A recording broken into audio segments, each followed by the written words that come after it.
Nosso primeiro palestrante é o Dr. Felipe Alozzi. Ele é médico cirurgião ortopédico no Hospital Albert Einstein. Ele é especialista e mestre em ortopedia e traumatologia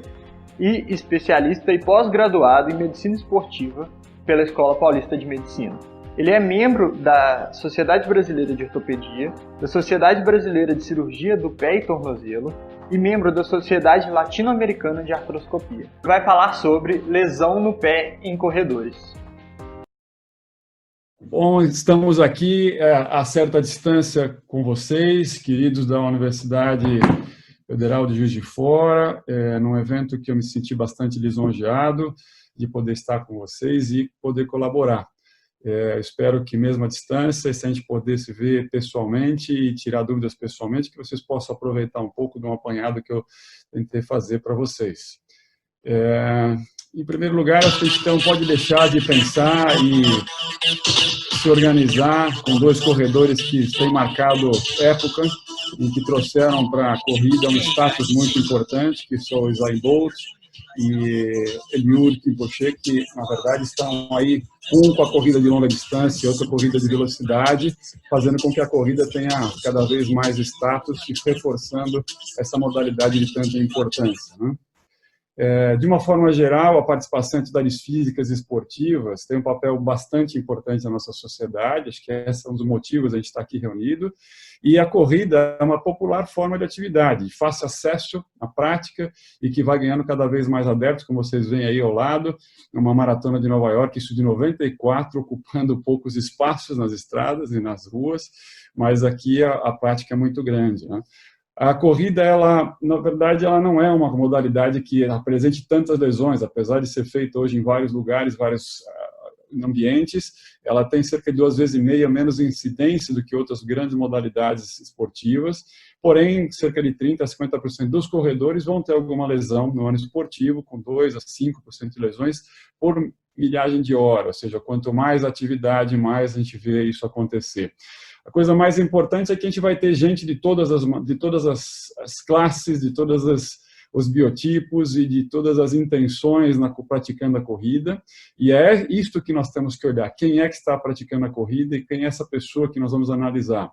Na verdade, a corrida e a atividade física ela vai impactar no organismo de maneira positiva em praticamente todo o seu organismo, em todos os sistemas que nós temos, e a gente aqui acaba focando um pouco no sistema musculoesquelético, por conta da nossa especialidade, mas de uma forma geral a gente vai sempre olhar para as lesões, olhando para esses fatores intrínsecos que o indivíduo traz para essa prática e para os fatores extrínsecos que esse indivíduo vai encontrar durante a prática dele, né? Desta forma, uma coisa que fica bastante clara é que, efetivamente, a milhagem e o tanto que se tem de trabalho na corrida é o que é mais impactante e um dos fatores mais fortes para levar ao risco de lesões nos corredores. E aqui, como ficou para mim, um pouco mais olhar para essa estrutura que, no meu ponto de vista, ela é muito especial, maravilhosa, que é o pé, e então a gente vai falar um pouquinho mais focado, olhando para essa estrutura. Essa estrutura é a que possibilita o contato com o solo, do desenvolvimento da marcha e a seguir a corrida com aceleração, é o pé que vai entrar em contato com o solo e que vai desenvolver a possibilidade de nós nos deslocarmos cada vez com mais velocidade, e isto faz com que nós tenhamos cada vez mais uma fase mais aérea, que parece uma contradição. Quanto mais veloz for a corrida, mais tempo fica-se distante do solo, mas assim, ao mesmo tempo, quando você entra em contato com o solo, o impacto acaba sendo maior, e aí é onde se trocam as forças e é onde, eventualmente, esse organismo vai receber toda a carga de volta. Tem alguns estudos interessantes tentando relacionar que o corredor que pudesse utilizar de mais força ou de uma aplicação maior das alavancas e das articulações fora da fase de contato poderia ter uma vantagem. Por exemplo, aqui é um gráfico que mostra um corredor normal e aqui com um sistema de molas que seria colocado como um exoesqueleto, ele acelerando a velocidade da articulação do quadril, joelho e tornozelo e levando esse corredor mais à frente, quase como uma bicicleta. Mas isso é um sonho. Na verdade, nós vamos falar um pouquinho sobre o contato direto daquilo que é o pé e o solo.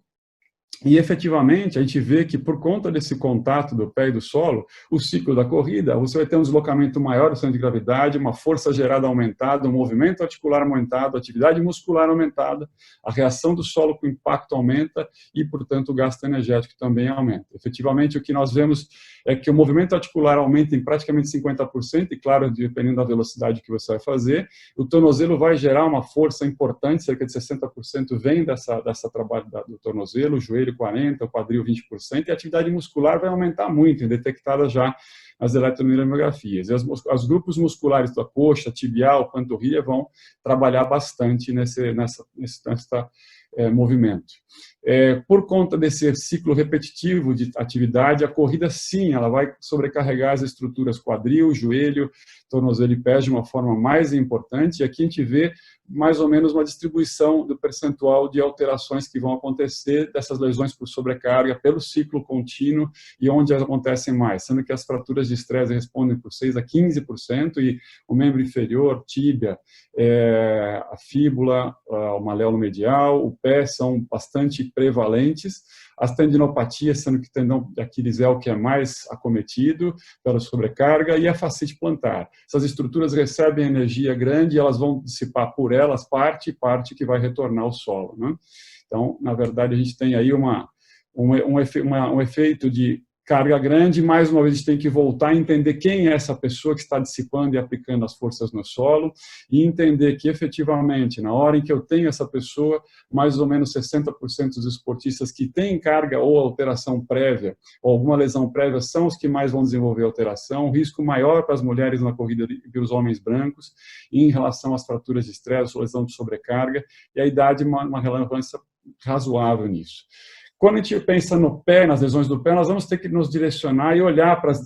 a questão de alinhamento. Então, o alinhamento do corpo como um todo, e a gente vai olhar para o alinhamento geral e entender que cada vez mais se entende que as estruturas que vão se acomodando, coluna, quadril, joelho, pés, vão desenvolver uma alteração que pode levar esse indivíduo a ter uma predisposição maior a sobrecargas. E a estrutura do pé tem que ser entendida, uma vez que ela que vai atacar o solo. Esta é uma corredora de velocidade que nós cuidamos há um tempo atrás, que ela tinha uma dor no antepé. Vocês podem ver que na imagem plantar nós não vemos os 5 dedos, vemos 4 dedos, porque ela tem um crossover, tem um hallux valgus, e a concentração de carga era muito grande na região do centro do pé, na hora em que ela desenvolvia a corrida. E aí era a etiologia da carga, da onde ela tinha a lesão maior que ela teve naquele tempo. O entendimento, portanto, de como é que esse indivíduo corre, o que ele corre, qual a modalidade que ele faz, é bastante importante, né? Se desenvolveu a busca por entendimento da biomecânica da corrida, é algo que é bastante procurado, e o que se vê é que não é simples de avaliar isso, e não temos comprovação de que a biomecânica tenha uma influência enorme nesse desenvolvimento das lesões, e sim, o indivíduo vai se adaptando progressivamente, mas sim que nós podemos ver, como nesse caso, uma pronação bastante aumentada, com o joelho valgo também, na hora do exame dinâmico que nós fizemos, e aí a biomecânica tem uma importância, sim, bastante relacionada. Os calçados, que também durante um bom tempo se estudou e se tenta relacionar com as lesões que pudessem se desenvolver nos corredores, nos pés dos corredores, e claro que, olhando para isso, a gente imagina que alguém que está bem calçado, com o equipamento adequado, vai ter uma vantagem, ou não vai ter a desvantagem de ter algum equipamento que está desgastado, que não é adequado, e é por isso que se olha para isso. Ao longo do tempo foi se estudando, passamos já por tempos grandes, onde o calçado foi colocado como vilão da história nas lesões dos corredores. Na verdade, a gente sabe que isso é relativo, não é desta forma tão importante, porém, sim, os calçados se desenvolveram. Antigamente, o solado, a entressola era mais alta, se criava, como a gente vê aqui, nessa região inferior, uma altura maior dos eixos articulares para o solo, e criando uma certa instabilidade maior, uma deformidade maior na hora do impacto, lançando carga para lugares diferentes, até mesmo o apoio da musculatura intrínseca dificultando o trabalho dela. Então, a engenharia do calçado é importante, mas tem que tomar muito cuidado, porque tem aqui uma ciência a se desenvolver, e temos que lembrar que, inclusive, começou-se depois de um certo tempo a se falar do barefoot runners, os corredores descalços, e por que esses corredores corredores teriam uma eficiência mecânica bastante positiva, claro que com uma adaptação para essa corrida, e que o calçado faria com que os indivíduos atacassem o solo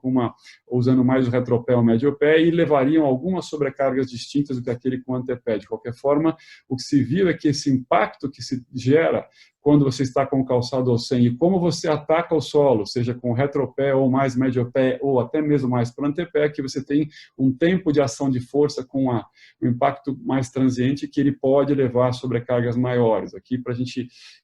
com o tempo, falaríamos bastante, mas para a gente lembrar que a biomecânica tem uma relação com isso.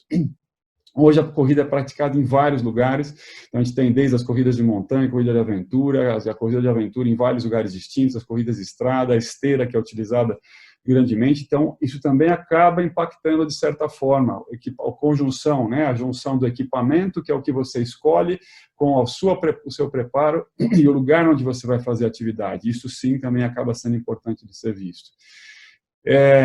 Não podemos deixar de pensar que como cada um corre, por isso eu coloquei lá no começo aquele vídeo de 2 corredores, um velocista e um fundista, a gente vê que existe uma prevalência de algumas lesões mais nos corredores de endurance e outras, uma lesão dos velocistas, os indivíduos que atacam o solo com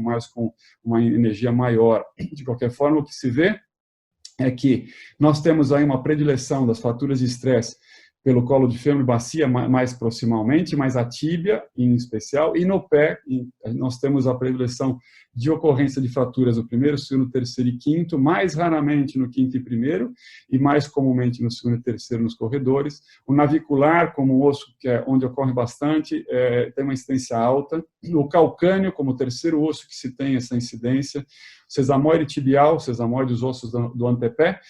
como prevalência grande. Na fíbula, o que nós temos é basicamente o terço distal da fíbula e um aléolo medial na área de carga. De uma forma geral, quando nós vamos pensar nas fraturas de estresse ou nas lesões que são por sobrecarga, e nós que trabalhamos na hora de receber o indivíduo que tem a queixa, que vai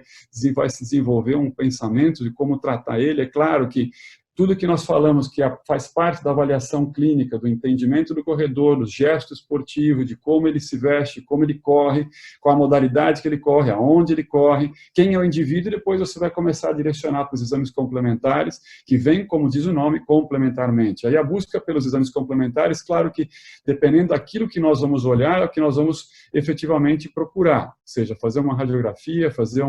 um exame de imagem mais elaborado, ultrassom, ressonância, cintilografia, mas de uma forma geral nós sabemos que a estrutura que nós vamos estudar é que a gente vai ter que vai direcionar um pouco esse exame. No caso do tendão calcâneo, que é o tendão de Aquiles que nós falamos é uma estrutura prevalente em lesões do corredor, nós temos tanto as miosites e as patologias de transição miotendíneas, o próprio corpo do tendão e a inserção. E na patologia da inserção, a gente tem também as variações que são das variações anatômicas do calcâneo, como nós vemos aí ao lado direito, aqui uma síndrome, famosa síndrome de Haglund, quando você tem a proeminência do processo posterior, e nós, nesse estudo da ressonância, a gente consegue ver transição, corpo e inserção. Não necessariamente a ressonância teria que ser feita como exame primário para as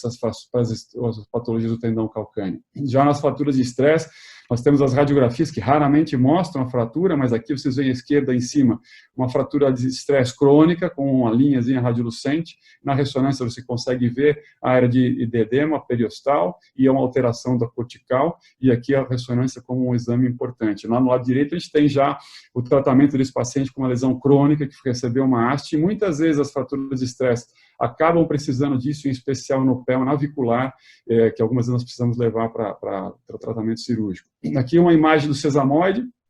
com uma alteração já avançada, depois de uma lesão de estresse, de uma necrose vascular, também a ressonância. Aqui também na patologia que nós vimos que é bastante prevalente, a utilização do exame complementar na face plantar, o espessamento dela, que tanto o ultrassom bem feito como a ressonância nos mostra esse espessamento, ou eventualmente até mesmo uma ruptura crônica da face plantar. Então, na verdade, com esse arsenal de olhando para essas estruturas, né, pensando no indivíduo, pensando na modalidade, o que ele faz, o sintoma dele, depois como ela é vista no exame diagnóstico, a gente vai correr para se vamos operar ou não vamos operar. O tratamento cirúrgico, na verdade, na maior parte dos indivíduos que trazem, os corredores que trazem as lesões por sobrecarga não são cirúrgicos. A maior parte das lesões nós temos um volume grande, aí, tanto no tempo da universidade, quanto hoje no hospital e na clínica privada, com os corredores chegando, e a maior parte não vai acabar precisando de cirurgia, mas algumas a tendência maior que nós temos é direcionar o possível para cirurgias minimamente invasivas, aqui para as paratendinites, com abordagens minimamente invasivas, e para poder abordar,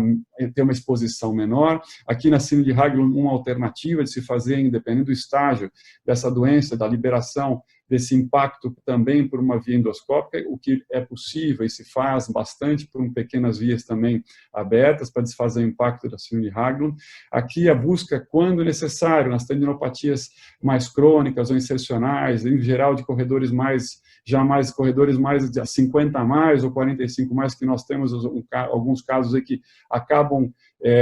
tendo uma alteração degenerativa, e nós vamos buscar alternativas tanto de tratar essa tendinopatia insercional minimamente ou com pequenas vias, e hoje temos alternativas bastante importantes, e quando temos que fazer as transferências também, cada vez mais se buscando fazer isso minimamente invasivo. Aqui na fascite plantar, 3 a 5% somente que nós operamos, mas sim, aqui temos a oportunidade de também entrar de forma minimamente invasiva, enxergar isso e liberar quando possível. De uma forma geral, como eu falei, o tratamento acaba sendo conservador, a vontade do corredor de ficar mantendo a sua atividade. Nós tentamos tirar da corrida e fazer alternativas, seja no deep running, dentro da água, na bike estacionária, e tirar o impacto constante, mas na maior parte das vezes isso vai ser um tratamento multidisciplinar, com a fisioterapia entrando e trabalhando junto, e progressivamente levando esse indivíduo à volta para a atividade, devolvendo ele para atividade de força, de resistência de força, de equilíbrio, que constrói a possibilidade de voltar ele para um gesto esportivo e para com que as características que pudessem ser não bem-vindas fossem olhadas. Aqui, como prevenção, é que a gente mais tem que se direcionar para tentar fazer com que esse corredor não chegue. O conhecimento dele é importante. Alguns exercícios aqui para as patologias que nós falamos, no caso das patologias tendíneas, em especial da transição de tendine do corpo, os exercícios excêntricos, tem trabalhos muito importantes já falando sobre isso. E o que aqui é uma coisa muito importante que tem se desenvolvido em relação ao foot core, para as patologias do pé, a sobrecarga também da região interna do pé, dos ossos, da parte tendínea, em que o desenvolvimento dessa musculatura, que tem os layers, as camadas diferentes, a musculatura intrínseca, quadrado plantar, adutores intrínsecos, fazendo com que esse trabalho seja um trabalho que desenvolva a capacidade desse pé absorver melhor a carga quando colocado e impactado no chão. E aqui é um trabalho variado, de estímulo tanto de força, também de equilíbrio, de sensório e motor. De uma forma geral, o que se vê na grande parte dos trabalhos há um bom tempo é que são vários os fatores que influenciam as lesões dos corredores, os pés inclusive, mas sim, as maiores fortes evidências são da prevenção em relação a como se trata a sobrecarga, o volume contínuo e a modificação desse treino, que algumas variações extremas dos pés, sim, tem que relação com isso, o pé cavo em especial, a discrepância, ou o pé plano valgo rígido, mas, de uma forma geral, essa relação da velocidade e da intensidade do treino é o que mais se vê. Como prevenção, eu queria deixar para vocês aqui uma